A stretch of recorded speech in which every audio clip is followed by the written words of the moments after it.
अस्सलाम वालेकुम।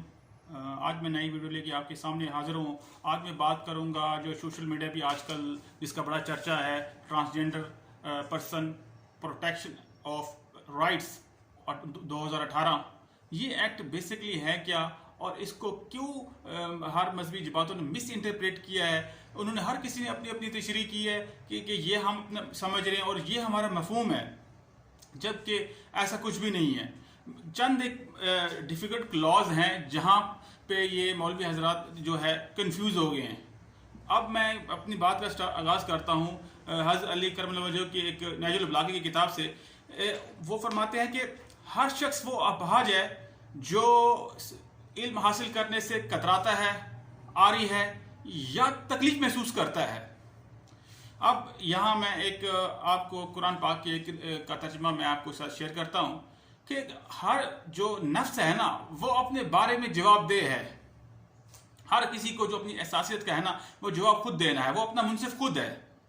अब चलते हैं इस एक्ट के मुतालिक कि ये एक्ट है क्या और क्यों मुख्तलिफ मजहबी जमातों ने इसको मिस इंटरप्रेट किया, या उनकी नज़र में जो चंद एक ग्राउंड्स थे। मैं उनके तमाम जो सवालात हैं, 3-4 तो बेसिक उनके एतराज़ात हैं जो उन्होंने अपने मुख्तलिफ अपने पम्फलेट में उन्होंने शाये किए। पहला एतराज़ उनका ये है कि जो ट्रांसजेंडर है उसकी तारीफ जो इस शिक ई में रखी गई है वो गलत है।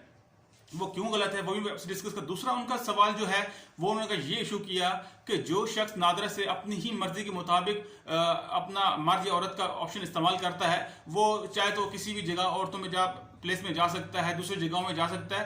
तो एक ये उनका एतराज़, सबसे बड़ा एतराज़ ये है। तीसरा सबसे बड़ा उनका एतराज़ ये है कि वो मर्दों के बराबर, अगर कोई औरत है वो उसने आपको मर्द जाहिर कर दिया है तो अपने आप मर्दों के बराबर प्रॉपर्टी हासिल कर सकती है। उनका ये तीसरा सबसे बड़ा एतराज़। बाकी उन्होंने हज़रत लूत अलैहिस्सलाम के वाक़े कोड किए, मुख्तलिफ उनके आप दे सकते हैं। मैं आपको साथ साथ कुरान और उनके हदीसों के रेफरेंस आपको देता जाऊँगा ताकि आपको इस एक्ट को समझने में मज़ीद आसानी हो। अब चलते हैं इस एक्ट की जानिब। ये एक्ट पास हुआ था 2018 में। इसकी जो पहली डेफिनेशन क्लॉज है जो इसकी तारीफ बयान करती है, transgender person protection of rights act 2018। सीएनएसी में जो भी मर्द अपने आप को ये समझे कि वो पैदाइशी तौर पे जो है वो नामर्द है तो वो आपको ट्रांसजेंडर लिखवा सकता है। अब मुतल्लिका सेक्शन ई पे चलते हैं जहां से इतराज शुरू होता है। ये सेक्शन जेंडर एक्सप्रेशन का लफ्ज है, refer to a person representation of their gender identity and are the one that is perceived by others. कोई एक किसी एक का हवाला इसमें रेफरेंस दिया, किसी एक को ऐसा लगता है कि वो जो दूसरा शख्स है वो नामुकम्मल ना मर्द है ना औरत है, वो उसको प्रज्यूम होता है। अब इसी की तारीफ इसने सेक्शन जो इसका हम पढ़ेंगे बाद में एंड ट्रांसजेंडर पर्सन में उन्होंने रख दिया एक्सप्रेशन का लफ्ज इस एक्ट में वजाहत ही नहीं की गई। और इस एक्ट के मुताबिक जो भी पर्सन की तारीफ है वो पाकिस्तान पेनल कोड CRPC के तहत जो है उसकी वही तारीफ है। अब इसका मजीद को हम जान लेते हैं कि gender identity means a person inner most and individual sense of self, male, female, or blind of both, or neither that can correspond not to the sex assigned at birth। कहने का इसका मकसद ये है कि जो अगर कोई पैदाइशी तौर पे नामर्द है या कोई उसको कोई पैदाइशी तौर पे कोई माजूरी है तो उसकी बुनियाद पर जो उसकी जो शिनाख्त की जाएगी वो ट्रांसजेंडर के तौर पे की जाएगी कि वो ट्रांसजेंडर है, यानी कि ना वो मर्द है ना औरत है।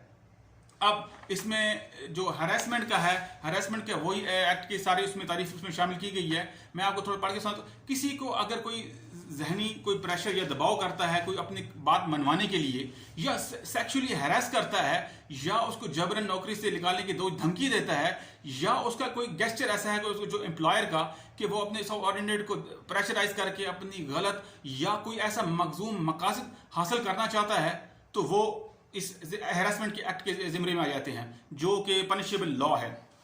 अब मैं डायरेक्ट सेक्शन एन की तरफ जाता हूं जिसमें ट्रांसजेंडर को जो है मजीद इसको डिटेल से बयान किया गया है।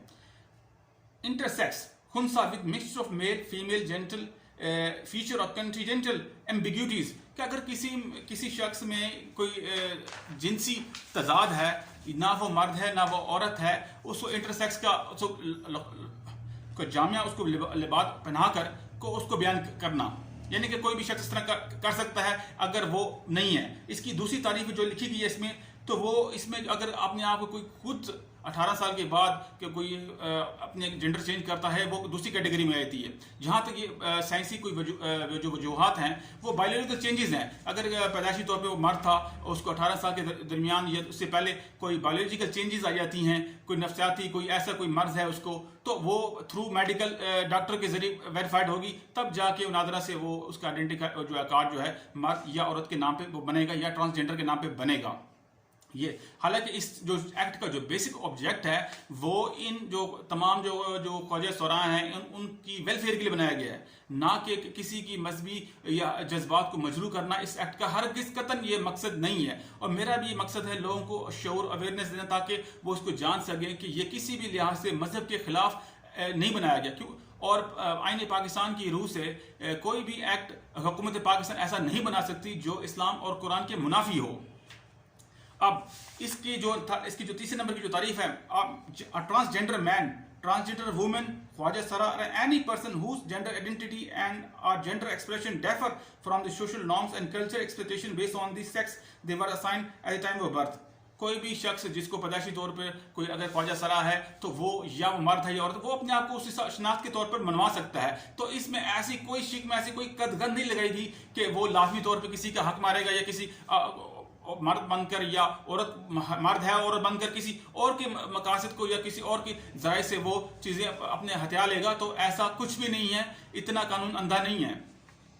अब बाकी जो इसकी चैप्टर थी है recognition of identity of transgender person, किसी शख्स की जो शिनाख्त का है वो पूरा प्रोसीजर दिया गया है, जिसमें मेडिकल ऑफिसर भी शामिल होते हैं और हॉस्पिटल से जितनी भी रिपोर्ट्स हैं उनकी मद्देनजर रखते हुए नादरा जो उस पर्सन का आइडेंटिटी कार्ड जारी करती है। लेकिन ये लाइफ में एक ही दफ़ा है। यहाँ तीसरा सवाल जो उन्होंने जो मजहबी जो जमातों ने किया, वो इसका सबसे बड़ा जवाब यह है कि जितने भी प्रोसीजर है ना, वो अगर मर्द लिखवाएगा तो वो एक ही दफा लिखवाएगा। ट्रांसजेंडर है वो ताहया ट्रांसजेंडर ही रहेगा, उसको चेंज किसी सूरत नहीं की जा सकता। हाँ, बशर्ते यूं कि अगर 18 साल से पहले है, अगर पहले तो चूंकि कार्ड बनने से बेफॉर्म में चेंजिंग हो सकती है, अगर वो 18 साल की कोई बायोलॉजिकल चेंजेस आई हैं उसके अंदर, तो वो तो उस हद तक उस टाइम तक तो ठीक है, वो चेंज हो सकती हैं। लेकिन इसके बाद अगर वो चेंज करवाना चाहेगा तो ये थ्रू कोर्ट जाएगा। खुद से वो नादरा उसको चेंज नहीं करके दे सकती कि भाई आपके ये आईडी कार्ड है, मर्द हैं या आप औरत बन गए हैं, तो ऐसा कुछ भी नहीं होने लगा। तो ये सबसे बड़ी एम्बिग्यूटी थी लोगों के दिमाग में। लोगों ने इसको शरी रंग देखकर पता नहीं क्या कुछ सोशल मीडिया पे तूफान बर्पा कर दिया कि लड़का लड़की से शादी कर सकता है, लड़की लड़के से शादी कर सकती है। ऐसा कुछ भी नहीं है, ये सब तोहमात है, बकवासात है, इनका इस एक्ट से कोई लेना देना नहीं है। अब जो बेसिक इसका ऑब्जेक्ट था जो इस एक्ट का, वो अगेंस्ट डिस्क्रिमिनेशन था, यानी कि ख्वाजा सराओं से जो ट्रांसजेंडर है इनके खिलाफ जो जिस किस्म की भी इस्तेसाल हो रहा है उनके खिलाफ, उनको रोकना है। उनका मकसद उनको उनकी तालीम और तरबियत है, उनको माशरे का मुफीद शहरी बनाना है, ना कि इनको अपने जो लोग हैं अपने नाजायज़ मकासद इस्तेमाल करते हैं, डांस इनको करवाते हैं, इनसे मुजरे करवाते हैं, इनसे गलत मकासद मज़मूम मकासद पूरे करते हैं। तो हरगिज़ इस एक्ट का ये मकसद नहीं है कि उनको इस तरह के काम उनको से बचाया जाता है, क्योंकि हर हुकूमत पाकिस्तान का ये काम है और ये उसने एक्ट बिल्कुल एग्जैक्ट बनाया है कि तमाम ऐसे लोग उनकी दादरसी की जाए, उनको एक बाग वफकार शहरी बनाया जाए, ताकि वो अपने इस मुल्क में रहते हुए अपने दूसरे इंसानों की तरह अपने रोजगार और अपने दूसरे मामलात को बाहसीन तरीके से हासिल कर सकें।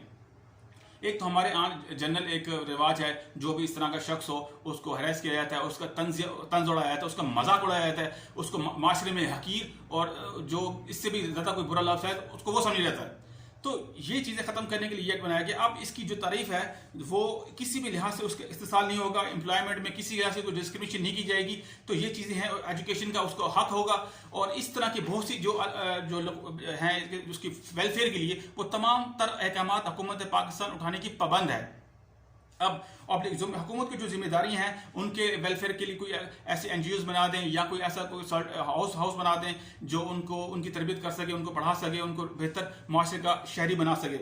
इसकी मैं अगर मैं मुख्तसर का मजीद का ग्राउंड्स बयान करूँ तो इसमें पनिशमेंट भी रखी गई है। इस एक्ट का जो मेन आखिरी सवाल जो नुक्ता था वो प्रॉपर्टी के मुतालिक था कि प्रॉपर्टी में वो हिस्सा ले सकता है या नहीं ले सकता, ये डिपेंड करता है थ्रू मेडिकल बोर्ड। तो अगर वो वाकई ट्रांसजेंडर है तो उनको मर्द और औरत के इक्विवेलेंट उससे थोड़ा सा मिक्स दरमियान का हिस्सा दिया जाएगा, ना कि मर्द के हिसाब से होगा ना औरत के हिसाब से, दोनों के बीच का फिक्स रेशो फिक्स करेगी बाय थ्रू कोर्ट, जो सबके लिए काबिल कबूल होना चाहिए और होना भी होगा। अब इसके जो साथ साथ दूसरे जो इसके लवाजमात हैं वो आम शहरियों के लिए हैं, जिसमें इनको सजाएं दी गई हैं मुख्तलिफ। अगर इनको कोई तंग करता है, अगर इस तरह की इसकी जो जुराइम है, जो जुराइम में किसी मुलव्वस है, वो उस तरह की जितनी भी सजाएं रखी गई हैं CRPC की पाकिस्तान पेनल कोड के मुताबिक वो उनको मिलेंगी और वो उनको दी जाएंगी। अब इस एक्ट का जो इसका एक्ट का जो निचोड़ निकाला है वो ये है कि ये एक्ट जो 2018 में पास हुआ था, इस एक्ट में शीक रखी गई थी कि इस एक्ट को विदिन 2 साल के अंदर अगर कोई इसमें एतराज़ात होते हैं किसी कम्युनिटी की जानब से या किसी को लोगों के मुख्तलिफ ऑर्गेनाइजेशन की जानब से, तो उसको रिमूव किया जा सकता है। अब टाइम का जो अरसा गुजर गया है वो है 4-5 साल, जिसके ये जो बात लिखी गई है एक्ट के एंड में लिखी गई है, तो इस हिसाब से इस एक्ट को तरमीम जो है मुश्किल है। बाकी बरकैफ जो किसी ने केस किया हुआ है फेडरल शरीयत कोर्ट ने, मेरी अपनी ज़ाती इंटरप्रिटेशन स्टैट्यूट के हिसाब से कि इसका जो फॉरम एग्जैक्ट फॉरम बनता है वो है हाई कोर्ट्स, क्योंकि हाई कोर्ट कॉन्स्टिट्यूशनल जुरिसडिक्शन है और फेडरल शरीयत कोर्ट जो इस्लामिक जुरिसडिक्शन है, इसमें जितने भी जो लकूनात मजहबी जमातें ने उठाए हैं, मेरे हिसाब से वो फंडामेंटल राइट्स को टच करते हैं। टच तो उनको जो भी टच करेगी वो उस जुरिसडिक्शन से बाहर हो जाएगी। तो ये थी मेरी अपनी इसमें इंटरप्रिटेशन। उम्मीद करता हूँ आपको पसंद आएगी। कोई अगर ऐसी कोई बात या ऐसी कोई चीज़ जो मेरे अल्फाज में है वो गलत लिख ली हो तो उसके लिए मैं माज़रत ख्वाह हूँ। आज के लिए इतने, फिर मिलेंगे नेक्स्ट वीडियो में। खुदा हाफिज़।